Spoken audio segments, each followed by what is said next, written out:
Coming up on today's Philadelphia 76ers Now by Chat Sports, I'm Chase Sr. You have questions, I have answers. We're going to open up the floor and hear from our loyal viewers, our subscribers who we like to call real ones. And we're just going to chop it up here on 76ers Now because Philadelphia making some splash moves in NBA free agency. We want to talk about it with the fan base here because the level of excitement is certainly palpable. Before we take those questions, your hot takes and your analysis included as well, make sure you subscribe to the show for daily and year-round coverage of the Sixers. My goal is to provide entertaining, insightful, informative, thought-provoking content that involves you. So as you can see, hit that sub button. We're approaching 18,000 subscribers, and if you love the Sixers, this is the spot for you. Let's begin with this $10 super chat coming in from Addison Hoover. What's good?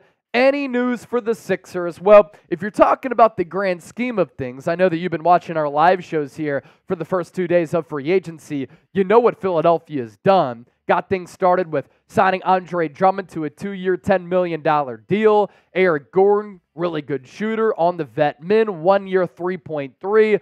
I imagine he's going to be a backup for this team, and Kelly Oubre could start at the 2. He's coming back to Philadelphia on a 2-year, $16.3 million deal, a good pay raise for him after he played on the vet min last year and embraced his role. Paul George at 3 o'clock a.m. Eastern going into Tuesday, 4 years, $212 million, and then Tyrese Maxey, that was going into Monday. I got confused because free agency started on Sunday. For me, that was my Monday. So going into Monday, Tyrese Maxey, 5 years, $204 million.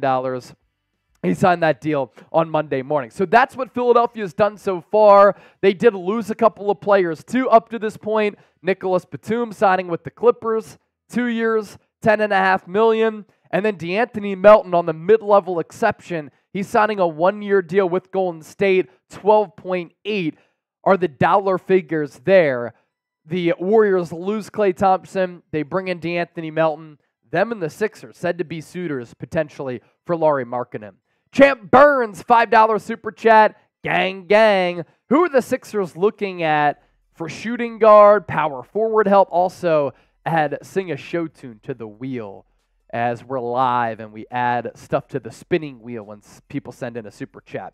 As for Chip, shooting guards and power forwards, if the Sixers strike out on Lauri Markkanen, and there's a lot of chatter that the Sixers could land Lauri Markkanen, it is also possible if they include Paul Reed, Ricky Council, and some draft picks to bring in Markkanen, he would be your 4. That would be the dream target. If you can't make it happen because Danny Ainge might stiff you, or Danny Ainge doesn't want to do a deal with you, or you don't have enough, another team blows the Jazz out of the water, or Lauri Markkanen is too expensive, Dario Saric, I think, would be a good fit, and a couple of other players out there. Shooting guard, I think you might be set. You know, you have Jared McCain, you have Eric Gordon, you brought back Kelly Oubre. I think you might be good at that shooting guard spot.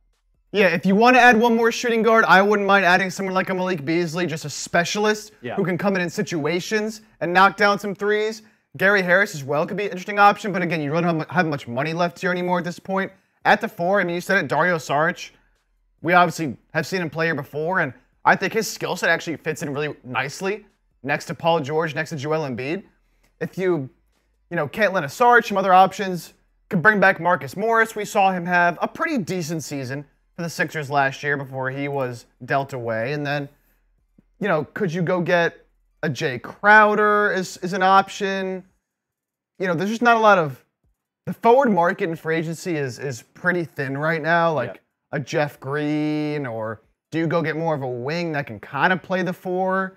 Haywood Highsmith for the Heat is a good defender who can shoot the 3 a little bit. Caleb Martin's probably a little bit out of your price range. So some names there to keep an eye on against Sixers now that they've signed Maxey, they signed Paul George, use the mid-level exception on Oubre. They really don't have a lot of avenues left to sign a player. They can use the biannual exception, which I believe is about $5 million.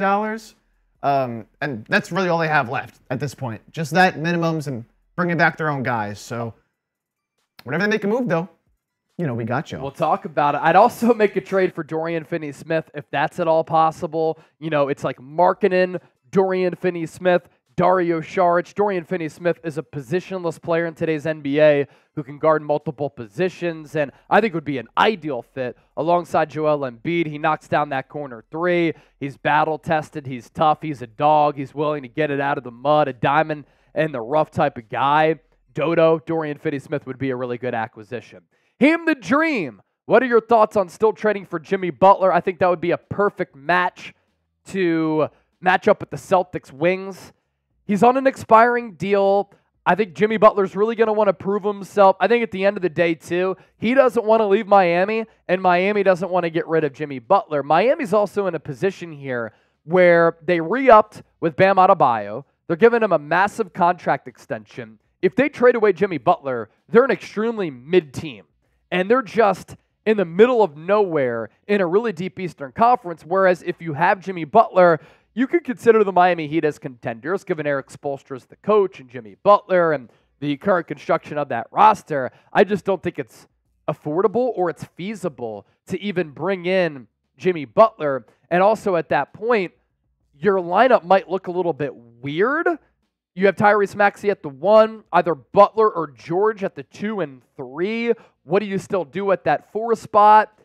Do you have one of those players at the 4, Kelly Oubre at the 2, Joel Embiid at the 5? I just don't think from a roster construction standpoint and a financial standpoint, Philadelphia's going to make that happen, but do appreciate that question. Denzel Mobley, who are potential trade targets for the 76ers? I would say a player like Lauri Markkanen and a player like Dorian Finney-Smith. Both of those players would be really good at the 4. If you want to bring in a Cam Johnson, if the Brooklyn Nets continue on this fire sale, I would really like Cam Johnson as a three-point shooter who has length, who has size, who has played in also some big playoff games with the Phoenix Suns. Cheese Doodles brings up Jerami Grant as a potential trade target for Philadelphia. Chip, that's maybe another name that you could throw in the mix here for the Sixers as the process Sixer could return back to the 76ers.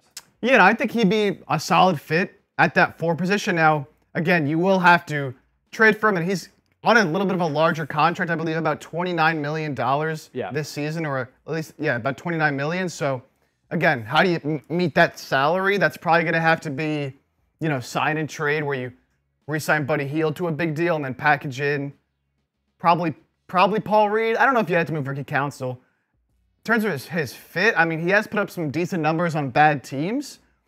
I do think he is certainly available for the right price because the Blazers are clearly in heavy rebuild mode, trying to figure out what young guys, Scoot, Shaedon Sharpe, are a part of their long-term future. So I think Jerami Grant would fit well. Might cost you a couple first-round picks. And again, that salary is a little bit large, but I think on a winning team as a, 5th starter, 4th or 5th guy, cheese doodles. Like where your head's at, brother. Like where your head's at there. Harris saying, hey, guys, what do you think about trading for Lauri? We talked about that. Even Luke Kennard. Luke Kennard is a very, very good shooter who's always consistently shooting and knocking down more than 40% of his three-point attempts. I don't think he's been able to stay with the team because the defense is a really big issue. And because of that and the price tag, because he signed a big deal a few years ago, that's why he hasn't really been able to kind of stick around with one organization. Godspeed.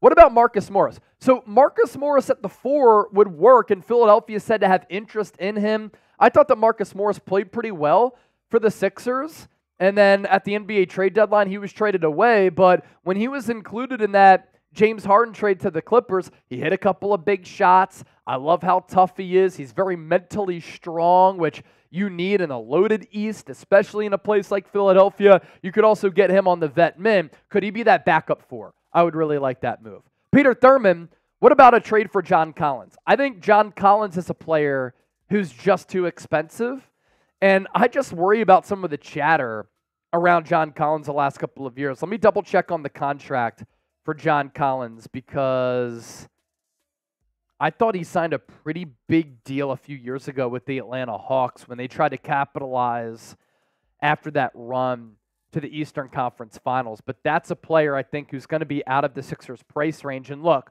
like Lauri Markkanen is going to cost a lot. Dorian Finney-Smith is making a decent amount of money. John Collins has a cap hit in 2024, 2025 at $26.5 million. So I don't like the price there. I also don't like the player that you would be bringing in for that price point. Yeah, I mean, if you're going to pay that much money, I'd much rather have Jerami Grant. John Collins had like a couple of good years early in his career in Atlanta where he was able to shoot the three and kind of looked like a building block. And then ever since then, with Atlanta and with Utah, like he just hasn't been able to find that offensive game that he once had. He's athletic for sure, not as good of a defender as you'd hope for someone as athletic as he is. So I think he's overpaid, too much money. He has a player option next season that he's definitely going to opt into at $26 million. So there's better options. Again, if you can even match that money, which would be tough, I think there's other routes I'd go. Again, Lauri Markkanen, Jerami Grant, John Collins, not really someone I think fits in too well with the Sixers. Yeah. Peter Thurman, he's rocking the Real One Chat Sports shirt. Absolutely love it right there. He's a huge supporter of what we do on Eagles Now and 76ers Now. Always really fun chopping it up with Pete and then everybody else here on the channel.